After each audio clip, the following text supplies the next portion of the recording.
Come on, Lego. You can't just make 2 videos off of one Elliotte Friedman headline segment. Yeah, I can, because it's my channel and I'll do what I want. Today we're talking about Seth Jones and the Columbus Blue Jackets. I've said it so many times over the past few weeks, but the Columbus Blue Jackets are kind of like an honorary favorite team here. Like, I personally don't really like the Blue Jackets all too much. I mean, I like a lot of their guys, but I like a lot of guys on all NHL teams. They're not really one of my favorites, the Blue Jackets are, but we make so many videos about this team because there's just so much drama to cover that this one right here, it's kind of crazy because we're going away from the Laine's and the Domis and the Dubois and the Tortorellas. These guys, these 4 right here, they've been the MVPs of video storytelling conversations about the Blue Jackets this year because of all the storylines involving these guys. The trade rumors, the actual trades, the benchings, and the fourth lines. But this is a guy who is also a star on the Blue Jackets and who has completely taken things over into his own name in terms of the conversations and the narrative. So, going over what Friedman said on yesterday's edition of Headlines, we'll go over onto ProHockeyRumors.com because their article kind of sums everything up over here. This is what Friedman said about Seth Jones, one of the top defensemen on the Blue Jackets and a guy that was considered by many to being a potential Norris-ish kind of guy the previous few seasons. We can tell you that sometime in the last week or so, Friedman says, Seth Jones informed the Columbus Blue Jackets that he will not be re-signing. I'm saying for now at this point because I don't like to deal in absolutes. But it does appear as if he is prepared to test free agency, and we'll see how Columbus decides to handle this news over the next little while. Seth Jones is a top NHL defenseman drafted out of that 2013 NHL entry draft, and he was a guy that was honestly seen as a pretty hot commodity immediately after that draft. He was the guy that was supposed to go somewhere at the very top, but he ended up slipping a little bit as he was taken 4th overall by the Nashville Predators. And yeah, I know what you're thinking. Oh, he dropped from 1 to 4? Yeah, it was a big deal back when it happened. People didn't really think that Drouin and all them would be a little bit higher on the depth chart. It really was just a matter of need for those teams up ahead. But Seth Jones was acquired by the Nashville Predators in the draft. He was a pretty good young defenseman coming out here as potentially the next star. Playing on that super stacked Nashville Predators D-core for a few years, he eventually was traded to the Columbus Blue Jackets for Ryan Johansson, a player who is still on the Predators today and whose impact with the Predators was not nearly as prevalent as Seth Jones' impact was with the Blue Jackets. Now we're in a position where Seth Jones has 1 more year on his $5.4 million AAV contract that expires next season with a 10-team modified no-trade clause list. And as you heard from the update, it appears that he might not be willing to re-sign. This is actually huge right here, because when it comes to the way the Blue Jackets have just their assets, you have a big contract negotiation going on this year in Patrik Laine. We had Laine himself come out here and say that he wants to be in Columbus and he believes in the Blue Jackets and all that. And of course, Jarmo Kekalainen isn't going to go out there and let freaking Patrik Laine leave his organization. But when it comes to some of the other guys, Seth Jones could potentially be the next name in a very long list of very good, very capable NHL players to straight up and away leave Columbus in free agency. This article I'm pulling from Pro Hockey Rumors goes over how the Blue Jackets have been unable to retain their stars in recent years, with Artemi Panarin, Bobrovsky, and Duchene all leaving in free agency.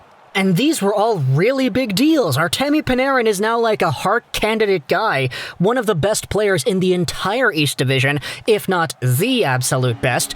He was out here as the #1 force for the New York Rangers the previous season. You also have yourself Sergei Bobrovsky, who, I guess he's not really considered in that top tier anymore, eh? It's kind of funny how Bobrovsky kind of falled off. Next up, Matt Duchene, though. Don't want to say he's an all-star or anything anymore, but he's still a pretty capable NHLer who did have a significant impact with the Columbus Blue Jackets and just the trade history with Duchene himself, from Colorado to Ottawa to Columbus and all the trades and all the picks that were swapped around there. definitely a good NHL piece that the Blue Jackets just let go. So the question now is, do you let Seth Jones become one of those, assuming he sticks around and his opinion doesn't change? This article on Pro Hockey Rumor says if Jones has told the team he intends to go to the open market, it means the Blue Jackets will be forced to at least test the market to see what kind of return would be available with 1 year remaining on his deal. The team is coming off a brutal season, yada yada yada, they already traded Foligno too. It would be really interesting to see Seth Jones also get traded because you're kind of in a position where you have to do it. Like, you straight up have to. Assuming his point of view doesn't change, it would be the irresponsible thing to hold out until the very end and try to get him signed to a contract, and then free agency happens and boom, he's gone. This right here is a top defenseman in the NHL. He's 26 years old, he's big, he's right-handed.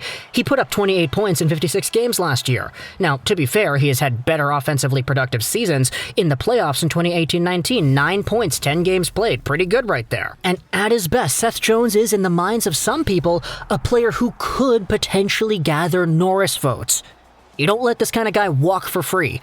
Unless you're the St. Louis Blues and you have a captain who is one of those guys, but regardless, it would be so irresponsible to do that, especially with the way the Blue Jackets are right now, where they were literally last in their division. They were worse than Detroit this year. You cannot afford to make any mistakes where you have any of the value on your team just given away for nothing. You need to trade this guy now if you're unable to convince him to stick around. You need to trade this guy for assets so that the overall value of your team doesn't get reduced with no compensation. At the very least, if you trade away Seth Jones, you get a first-round pick back. You get a prospect back. There's still value in the organization that upholds itself with Jones' departure. If you let him go in free agency, that's gone. And the same thing happened with Bobrovsky, with Duchene, with Dzingel, with Artemi Panarin. And granted, I get the entire notion as to why they even got those guys in 2019. It was because they wanted to go all in. And honestly, I do respect Jarmo Kekalainen and the Blue Jackets for going all in. It's just that it didn't work. They won a playoff round and they beat Tampa in probably the most hilarious fashion they could have done it within. But still, where are you now? Where are you a year or 2 years from now? You're in a position where, sure, you guys had a good laugh watching Tampa Bay falter after being the best team ever, but now you're last. You're lower than Detroit. Seth Jones wants out. Who knows what's going to go on with Zach Werenski? That guy also is expiring in the same year that Jones is expiring. So things are going to get really interesting for the Blue Jackets and their defense core in the next few seasons because we know how much of a rock Seth Jones has been these previous few years. Zach Werenski is in a spot where he also is in that position. He expires also in 2021, 2022. He's making $5 million. Jones is making 5.4. You could debate whether or not Zach Werenski should be in a position to demand more. He also is significantly younger, so there's another opportunity there to put in some bargaining power for either side. But overall, Seth Jones, as another guy who doesn't want to stick around in Columbus long term, that to me is mind-boggling. You already had all these players. You had the Dubois as well, who very publicly didn't want to stick around. If Panarin wanted to stay in Columbus, he would have signed in Columbus. Same with Bobrovsky. Sure, money talks, but man, these guys decided to go to cities like New York and Sunrise, Florida because they didn't want to stay in Columbus. If Seth Jones is the next part of that, then, man, you really have to start questioning what's in the water in Ohio, man. Some questions only the hockey gods know, I guess. But talk to me in the comments what you think about this entire Seth Jones conversation here. Do you think the Blue Jackets are going to trade him? If this situation continues where he does not want to re-sign, what do you think the Blue Jackets should do? Where do you think they should trade him? And what do you think they could get? Talk to me in the comments what you think. I hope you enjoyed this video. Trolls 99. And bye.